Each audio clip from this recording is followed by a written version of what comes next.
I was learning to fly at Oakland Airport, and I'd been flying with the University of California Flying Club, and then I went through the civilian pilot training course. That gave me about a little over 100 hours by then. The Clayton Ed Committee was around all the big airports. They had a setup at a hotel in most cities in the States, and you would go to their hotel and have an interview.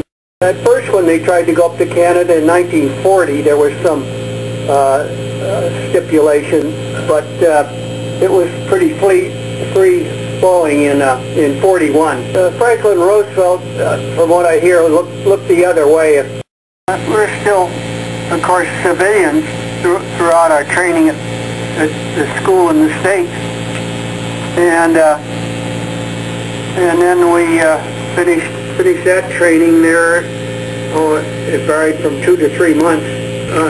40 hours on a Stearman, and another 40 on a 86, and going up to Canada, and then over to Halifax, and then you got your number when you set sail for Liverpool.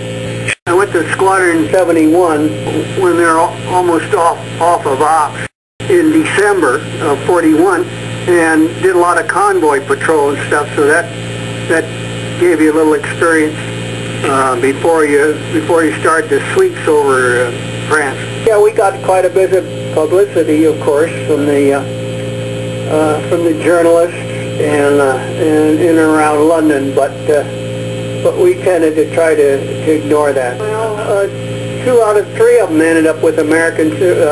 Chesley Peterson was CO of 71. 133 had an American commander. I think it was just 121 that still had a British commander.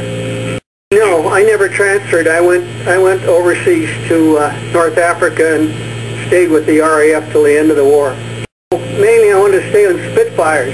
I didn't like that P-47 that they trotted in. I've been corroborated on that by other pilots that